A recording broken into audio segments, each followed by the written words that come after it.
അങ്ങനെ വീണ്ടും നമ്മൾ തൃശ്ശൂരിലേക്ക് തന്നെ പോവുകയാണ്. ഇന്നിപ്പോൾ ലോകം മുഴുവൻ തൃശ്ശൂരിൽ ഒതുങ്ങുന്നൊരു കാഴ്ച നമുക്ക് കാണാൻ സാധിക്കും. എന്തായാലും അല്പസമയം കൂടി കഴിഞ്ഞാൽ ആ പൂരത്തിനങ്ങ് ചൂട് ഏറും എന്നുള്ളതാണ്.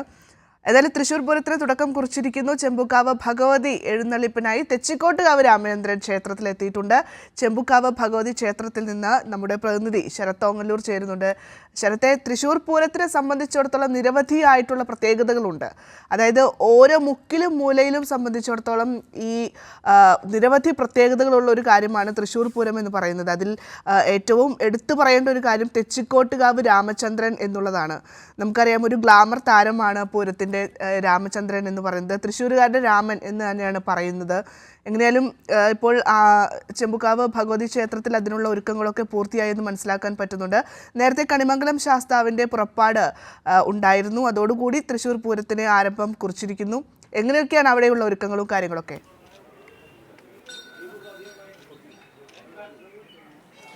ഭദ്ര പറഞ്ഞതിലൊരു തിരുത്തുണ്ട്. തൃശ്ശൂർക്കാരുടെ മാത്രം രാമൻ എന്നല്ല, കേരളത്തിലെ മൊത്തം ആനപ്രേമികൾ രാമൻ എന്ന് തന്നെയാണ് സ്നേഹത്തോടു കൂടി തെച്ചിക്കോട്ടുകാവ് രാമചന്ദ്രനെ വിശേഷിപ്പിക്കുന്നത്.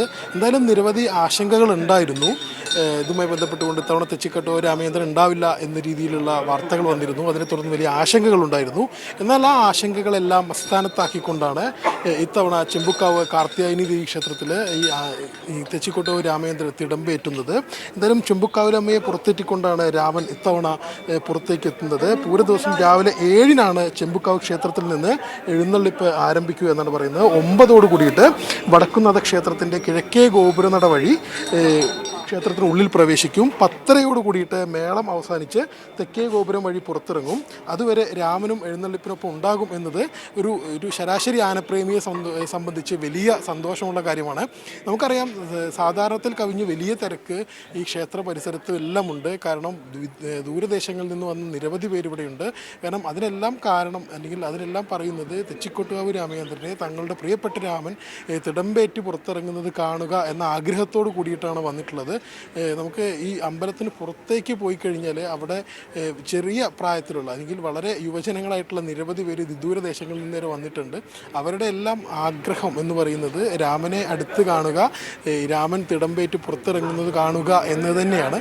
അതുകൊണ്ട് തന്നെയാണ് ഈ തെച്ചിക്കോട്ടുകാവ് രാമചന്ദ്രൻ എത്രത്തോളം ഒരു ഗ്ലാമറാണ്, എത്രത്തോളം രാമനോടുള്ള ആനപ്രേമികളുടെ സ്നേഹം എത്രത്തോളം ഉണ്ട് എന്ന് കാണുന്നതാണ് പുറത്തു നിന്നുള്ള ദൃശ്യങ്ങളെല്ലാം തന്നെ. എന്തായാലും ഇപ്പോൾ ഈ ചടങ്ങുകൾ ക്ഷേത്രത്തിനകത്ത് പുരോഗമിച്ചുകൊണ്ടിരിക്കുകയാണ്. ഇപ്പോൾ നെറ്റിപ്പട്ടം കെട്ടി, മറ്റ് ചമയങ്ങളെല്ലാം കെട്ടി ഇനി ആന പുറത്തേക്ക് ഇറങ്ങും, രാമൻ പുറത്തേക്ക് ഇറങ്ങും.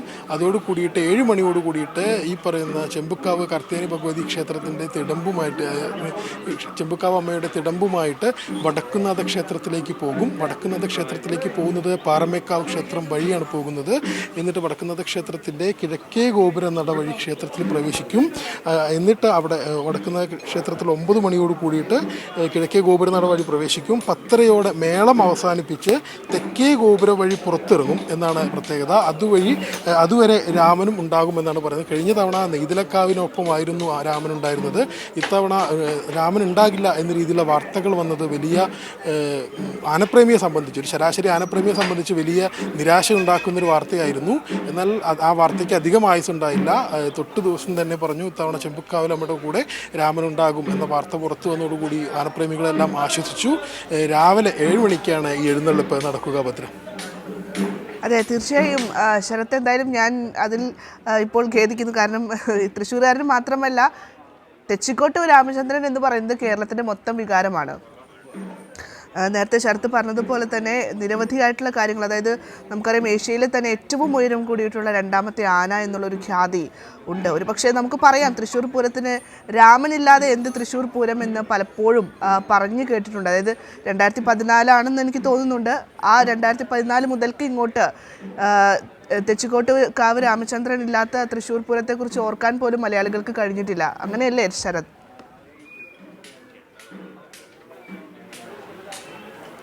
തീർച്ചയായിട്ടും അത് തന്നെയാണ്. പൂരത്തിനകത്ത് ഒരു അവിഭാജ്യ ഘടകമായിട്ട് തെച്ചിക്കോട്ടുകാവ് രാമചന്ദ്രൻ മാറിയിട്ട് വർഷങ്ങളായിരുന്നു. ഓരോ തവണ ആരോഗ്യ പ്രശ്നങ്ങൾ, പല രീതിയിലുള്ള ആരോഗ്യ പ്രശ്നങ്ങൾ ഉണ്ടാകുമ്പോൾ ഇത്തവണ പൂരത്തിനുണ്ടാകില്ല എന്ന രീതിയിലുള്ള വാർത്തകൾ വരാറുണ്ട്. അപ്പോഴെല്ലാം തന്നെ ആനപ്രേമികളുടെ ഭാഗത്തു നിന്നും വലിയ രീതിയിലുള്ള ഒരു പ്രതിരോധം ഉണ്ടാകാറുണ്ട്. ആ ആനപ്രേമികൾക്ക് വേണ്ടി വഴങ്ങലാണ് പതിവ്. ഇത്തവണയും അത് തന്നെയാണ് ഉണ്ടായത്. ആദ്യഘട്ടത്തിൽ ഉണ്ടാകില്ല എന്ന രീതിയിലുള്ള വാർത്തകളാണ് വന്നത്. എന്തായാലും സാമ്പിൾ വെടിക്കെട്ടിൻ്റെ അന്ന്, അതായത് പൂരത്തിൻ്റെ തലേ ദിവസം തന്നെ ഈ തെച്ചിക്കോട്ടുകാവ് രാമചന്ദ്രനെ വനംവകുപ്പ് അധികൃതരെത്തി പരിശോധിച്ചു. ഫിറ്റാണ്, അതായത് പൂരത്തിന് എഴുന്നള്ളിക്കാൻ യാതൊരുവിധ ആരോഗ്യ പ്രശ്നങ്ങളും ഇല്ല എന്ന് സർട്ടിഫൈ ചെയ്തതിൻ്റെ അടിസ്ഥാനത്തിൽ കൂടിയാണ് ചെമ്പുക്കാവലമ്മയുടെ തിടമ്പേറ്റി രാമൻ പുറത്തിറങ്ങാനുള്ള ഒരു നിയോഗം ഉണ്ടായിരിക്കുന്നത്. എന്തായാലും 7 മണിയോടുകൂടി തന്നെ ക്ഷേത്രത്തിൽ നിന്ന് തെച്ചിക്കോട്ടുകാവ് രാമചന്ദ്രൻ ചെമ്പുക്കാവ് കാർത്തികേയനി ഭഗവതി ക്ഷേത്രത്തിൻ്റെ തിടമ്പുമായിട്ട് പുറത്തേക്ക് ഇറങ്ങും. ശേഷം വടക്കുന്നാഥനിലെത്തും. പിന്നീടുള്ള ശരി ശരി ശരത്, എന്തായാലും അവിടെ ഒരുക്കങ്ങളൊക്കെ ഇങ്ങനെ പുരോഗമിച്ചു കൊണ്ടിരിക്കുകയാണ്. തൃശ്ശൂർ നഗരി അങ്ങനെ മഹാമാമാങ്കത്തിന് തയ്യാറെടുത്ത് കഴിഞ്ഞിരിക്കുകയാണ്. ഓരോ ഘടകപൂരങ്ങളായി ഇനി ശക്തൻ്റെ മണ്ണിലേക്ക് എത്തുകയാണ് എന്നുള്ളതാണ്. ഇനി അങ്ങോട്ടുള്ള മണിക്കൂറുകളിൽ സമഗ്ര കവറേജുമായി കൈരളി ന്യൂസും പ്രേക്ഷകർക്കൊപ്പം തന്നെ ഉണ്ടാകും. ഓരോ മുക്കിലും മൂലയിലും എന്തൊക്കെ സംഭവിക്കുന്നു എന്നൊക്കെ കൈരളി ന്യൂസും നിങ്ങളുടെ പ്രേക്ഷകർക്ക് മുന്നിലേക്ക് എത്തിക്കാൻ പരമാവധി ശ്രമിക്കുന്നതാണ്. എന്തായാലും എല്ലാവർക്കും ഈ പറഞ്ഞതുപോലെ തന്നെ പൂരപ്രേമികളും ഒക്കെ കാത്തിരിക്കുന്ന ആ ഒരു തൃശ്ശൂർ പൂരത്തിലേക്ക് ഇനി പൂരം ഇങ്ങനെ കൊട്ടിക്കയറാൻ ഇനി വെറും മണിക്കൂറുകൾ മാത്രമാണ് ബാക്കിയുള്ളത്.